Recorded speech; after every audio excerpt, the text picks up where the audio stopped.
आप कहते हैं कि वक्फ बिल लाकर आप लोगों ने मुसलमानों पर अन्याय खत्म कर दिया, और मुसलमान समुदाय ये कहता है कि उससे बड़ा कोई अन्याय ही नहीं है।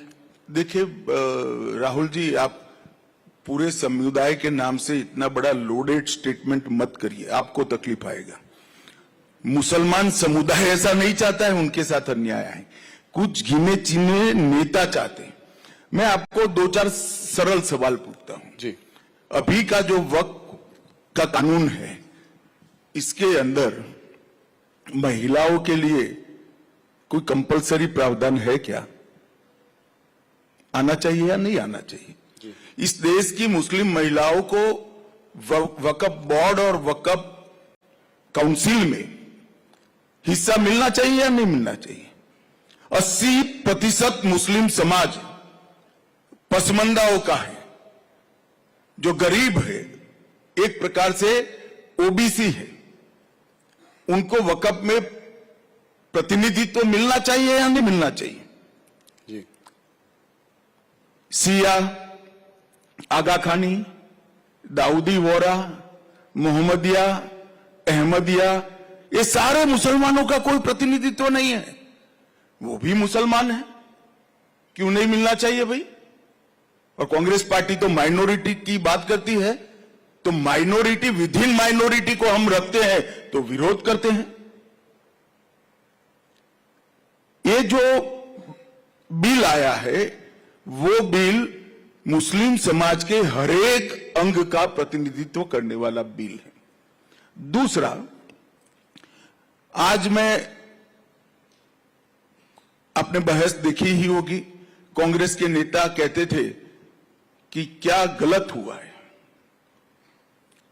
मैं आज देश की जनता को टीवी 18 के कार्यक्रम के माध्यम से बताना चाहता हूं कि आजादी से लेकर 2013 तक, आजादी से लेकर 2013 तक, इस्लाम जब से भारत में आया तब से जितनी वक्फ में भूमि वक्फ घोषित की गई, वो 18 लाख एकड़ थी, जिसमें मुगलों के पहले से भी जो वक्फ हुए हैं वो सारे आ गए, क्योंकि दिल्ली में तो वक्फ सल्तनत काल में हो गया था।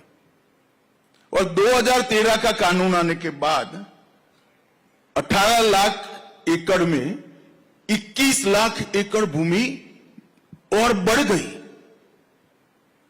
तो यही बताता है कि 2013 के कानून में आपने ऐसी व्यवस्था करी जो न्यायपूर्ण नहीं थी। किसी की भी भूमि को आपने वक्फ घोषित कर दिया, चाहे भूमि हिंदू की थी, पूरे के पूरे गांव वक्फ घोषित हो गए जिसमें लोग रह रहे हैं। कहीं मंदिर, 1500 साल पुराने मंदिर वक्फ घोषित हो गए जहां पूजन अर्चन होता है। इस तरह से कैसे चल सकता है? और ये 2013 के पहले नहीं था। 2014 के चुनाव के एंड मौके पर कांग्रेस पार्टी ने अपनी वोट बैंक सुनिश्चित करने के लिए काम किया था। और मैं आपको कहना चाहता हूं, सारे मुसलमान भाई भी मुझे सुनते होंगे, ये 39 लाख एकड़ भूमि हुई है। इसमें से आर्गुमेंट करते, कुछ तो कब्रिस्तान है, कुछ तो मस्जिद है, कुछ तो दरगाह है, ये सब मिल मिलाकर 5% से ज्यादा नहीं है। 39 लाख एकड़ की भूमि से राजस्व क्या मिलता है, आय क्या मिलती है? 123 करोड़ रुपया। रेलवे और सेना से बड़ी भूमि है भाई ये। तो ये आय कहां जा रही है? जो बैठ गए हैं वो भ्रष्टाचार करते हैं, क्योंकि ऑडिट की व्यवस्था ठीक नहीं है। हमने कानून के माध्यम से ऑडिट की व्यवस्था ठीक करी है। कानून के माध्यम से मुस्लिम समाज के हर तबके को इसके अंदर प्रतिनिधित्व दिया है। और उनका एक बहुत बड़ा आर्गुमेंट है कि हमारे धार्मिक मामलों में दखल देना। राहुल भाई, इससे बड़ा झूठ कोई हो नहीं सकता। वक्फ जो है वो वाकिफ बनाता है और मुतव्विल इसका मैनेजमेंट करता है। वक्फ बाकी सारे धर्मों के हिसाब से देखे तो ये ट्रस्ट है। ट्रस्ट तो उसी का होता है जो वो बनाता है। वकफ उसी का होता है जो बनाते, इसमें कोई नॉन मुस्लिम रखने का प्रोविजन हमने नहीं किया है। पर 2 मेंबर वो तो आपने डाले हैं ना, वो वकफ बोर्ड में डाले हैं और वकफ काउंसिल में डाले। वो कहते हैं टेम्पल ट्रस्ट में। सुनो ना भाई, टेम्पल ट्रस्ट है ना जी, टेम्पल ट्रस्ट में नहीं रख सकते, वकफ में भी नहीं रख सकते, पर चैरिटी कमिश्नर हिंदू होगा ये कंपलसरी है क्या? वो सिख भी हो सकता है, मुसलमान भी हो सकता है, क्रिश्चियन भी हो सकता है।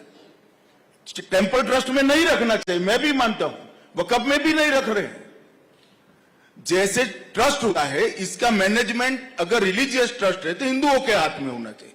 वकफ अगर अल्लाह के नाम पर दान दी गई संपत्ति है तो मुस्लिमों के हाथ में होना चाहिए। मगर ट्रस्ट चैरिटी के कानून के हिसाब से बरोबर चल रहा है नहीं चल रहा है, इसकी देखरेख, ये तो व्यवस्थात्मक काम है, इसमें धर्म कहां से आता है?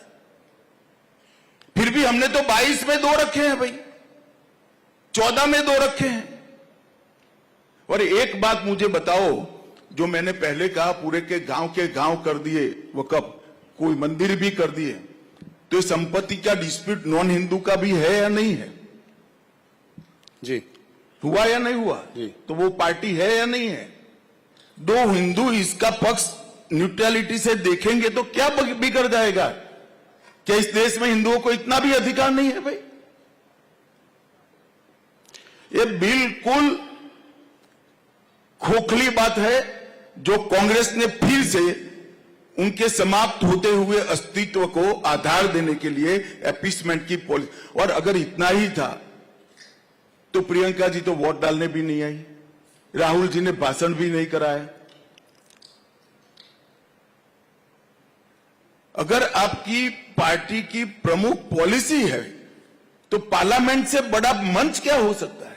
लोकतंत्र में सबसे बड़ी पंचायत है, राहुल जी वहां बोले ही नहीं। इनकी पार्टी को 50% समय दिया था हमने, 50%, और कहते हैं हमें बोलने नहीं देते। भाई आपकी पार्टी के वक्ता तो आप तय करोगे, आप बोले ही नहीं, अब हम क्या कर सकते हैं? अब चिल्लाएंगे रोड पर, हमें बोलने नहीं देते, हमें बोलने देते थे। ये ऑपोजिशन पार्टीज ये भी कह रही है कि ये जो नैरेटिव आप बना रहे हैं, आप भी बहुत दमखम से बोले लोकसभा में, कल प्रधानमंत्री जी ने भी शानदार स्पीच दी यहाँ पे। वो कह रहे हैं ये पासमंदा मुसलमानों और महिलाओं को, गरीब मुसलमानों को अपनी तरफ वो करने का एक तरीका है, एक वोट बैंक को उनका वो करना। पर मेरा क्वेश्चन थोड़ा लार्जर है, क्या आपको लगता है कि मुसलमान भारतीय जनता पार्टी के संग कभी आएगा? क्या कोई ये ट्रस्ट बिल्ड हो पाएगा आने वाले समय में, जिससे कि आपको उधर से भी कुछ वोट मिलेंगे? देखो राहुल जी, हर काम वोट के लिए नहीं करते हैं। अगर हर काम वोट के लिए होता तो हमने इतने बड़े बड़े फैसले किए, वो न कर पाते जी। कुछ काम देश के अंदर गलत पॉलिसियों को निकालने के लिए भी करने पड़ते हैं, और वो ही कर सकते हैं जो देश का सोचते हैं। और अगर ये लोग ऐसा सोचते हैं कि हमारा ऐसा करने का उद्देश्य है कि मुस्लिम बहनें हमें वोट दे दे, पसमंदा मुसलमान हमें वोट दे दे, सिया, बोहरा, आगा खानी, मोहम्मदिया, ये सारे हमें वोट दे दे, तो आप क्यों नाराज कर रहे हो भाई? आप भी ले लो, स्वीकार कर लो इसको। वो करने की खातिर आर्गुमेंट करते हैं, उनको भी मालूम है वोट का मामला नहीं है, व्यवस्थापन का मामला है।